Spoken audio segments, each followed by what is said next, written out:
ఎన్ని బ్రాంచ్లు ఉన్నాయి, ఎన్ని లక్షలు తీసుకుంటారు మీరు, ఎన్ని లక్షలు తీసుకుంటారు మీకు ఇట్లా 10-20 ఆగడగా కొడుకులు ఖరాబ్ చేస్తారు. అది ట్రీట్మెంట్ ఇస్తారు, ఇలా కట్టాల్సిన డబ్బులు పడిపోవాలి. 16 ఏళ్ళ వయసులో ఫాస్ట్ ఉంటుంది వాళ్ళ వయసు, ఆలోచించే శక్తి కూడా కనుగు వేరేలా ఉంటుంది. మెచ్యూరి మైండ్ కాదు, వాళ్ళని ఇబ్బంది పెట్టే రైట్స్ మనకు లేవు. పేరెంట్తో టార్చర్ చేసి నువ్వు నా బిడ్డలే కాదు ఎంతమంది పిల్లల ఇబ్బంది పెడతావు నాకు తెలుసు.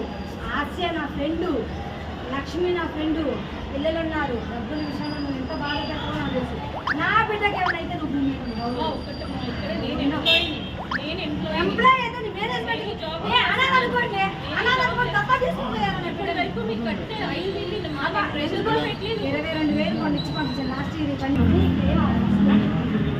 అవును మేడ్చర్లో నీకు స్కూల్లో ఉన్న బట్టికి నీకు రెస్పాన్స్ మేడ్చర్ మా ఆయనకి నీ బాబు మొత్తం నాశనం. నా బిడ్డ పోయి నా కొడుకు పోయి నీ స్కూల్ ముందే సూసైడ్ చేసుకున్నాను. నా బిడ్డకి భూలోకంలో లేనప్పుడు నేను ఏ స్కూల్ ముందే చచ్చిపోతా. నేను చచ్చిపోవడం అనుకోవద్దు, ఈ స్కూల్ ముందే అనుకుంటా చచ్చిపోతా. స్కూల్ మీద ఎందుకో తెలుసా, ఆ పిల్లల్ని ఎంత చదువుతానో అందరికీ తెలుసు. ఇక్కడ ఉన్న చేసిన ఫీజు కట్టకపోతే పేరెంట్స్ని ఇబ్బంది పెట్టాను. నేను ఏం చేసినాను, అందరి ముందు నన్ను ఇన్సల్ట్ చేసిందని స్కూల్ కాడ నుంచి ఏడ్చుకుంటూ వచ్చింది. మా ఇంట్లో పని ఉంటుంది, పూలమ్మ అని ఉంటుంది. పూలమ్మకు కూడా చెప్పింది. పూలమ్మ ప్రిన్సిపల్ మేడం నన్ను చాలా టచ్. నేను నైటీ మీదనే ఉన్నా. వెళ్దాం పా ప్రిన్సిపల్ కాడికి, నేను మాట్లాడతాను. ఆమెకి ఎవరిచ్చారు నేను మన తిట్టే రేట్స్ ఫీజుల గురించి నేను చెప్తాను. నా బిడ్డ చాలా డిప్రెషన్గా ఫీల్ అయ్యి సూసైడ్ చేసుకున్నాను. యశోదలో అడ్మిట్ అయింది. పేరు అఖిల.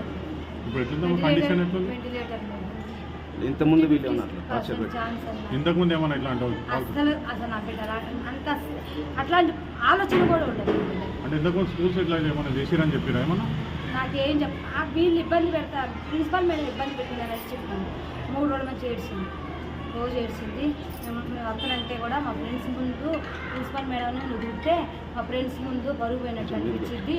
వద్దు నువ్వు గోమాకు, మమ్మీ నీ కోపం ఎక్కువ, నువ్వు గోమాకు. ఏ రోజు కూడా నా పిల్లలు 2 years నుంచి చదువుతున్నా ఎప్పుడు కూడా ఒక మేడం ఒక మాట అన్నదాన్ని కాదు, ఒకరిని ఒక మాట అనేదాన్ని కాదు. నా పిల్లలతో పాటు వేరే పిల్లలకు కూడా బాక్సులు పంపించిన. నాది మామూలు పొజిషన్ అయినా పిల్లలకి అన్నం లేని పిల్లలు కూడా చాలా మంది అన్నం. 10th క్లాస్ చదువుతున్నాను. ఇంటి పక్కన వాళ్ళకి, బిల్డింగ్ వాళ్ళకి, అపార్ట్మెంట్ వాళ్ళు అందరూ చెప్పింది. ప్రిన్సిపల్ ఫీజు గురించి నన్ను ఇబ్బంది చేస్తుంది. మా ఇంటి పని కూడా చెప్పింది.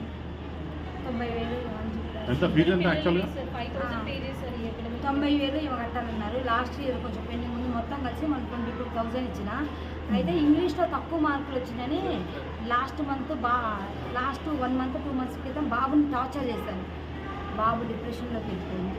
వీళ్ళ వల్ల బాబుకి ఇప్పుడు దగ్గర 1 lakh వరకు ట్రీట్మెంట్ అయింది. నా దగ్గర అన్ని రిపోర్ట్స్ ఉన్నాయి, అన్ని ఫైల్స్ ఉన్నాయి. నేను బంజారా హిల్స్ సైకాలజిస్ట్ ఆశా హాస్పిటల్లో చూపిస్తున్నా, డాక్టర్ చైతన్య దగ్గర చూపిస్తున్నాను. ఓన్లీ బాబుకి 35-40 వచ్చిన ఇంగ్లీష్ మార్కులని ప్రిజర్వ్ చేశారు. బాబు 7th క్లాస్. అయితే వేరే కట్టాల్సిన ఫీజు బాబు ట్రీట్మెంట్ అన్నా.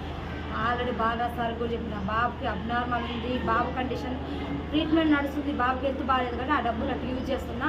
లోన్ పెట్టిన, లోన్ రాగానే ఒకేసారి ఎట్ ఏ టైం నేను ఎంత ఫీజు ఉంటే అంత క్లియర్ చేస్తాను కూడా మా సార్ చెప్పింది.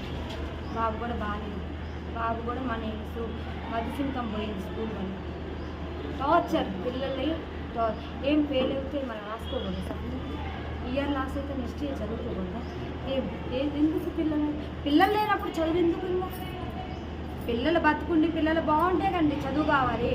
పిల్లలు సూసైడ్ చేసుకొని చచ్చిపోయినాక చదువులు ఏమిస్తారు? చదువులు అంటే మాలాంటి వాళ్ళకి కడుపు కోత మిగల్చడానికి ఇలాంటి పెద్ద పెద్ద స్కూళ్ళు పెట్టేది, ఇలాంటి పెద్ద పెద్ద స్కూళ్ళు పెట్టేది మాలాంటి పేదోళ్ళ కోసం. ఇప్పుడు మేము ఎక్కడో ఉంచి బతకడానికి వచ్చినాం.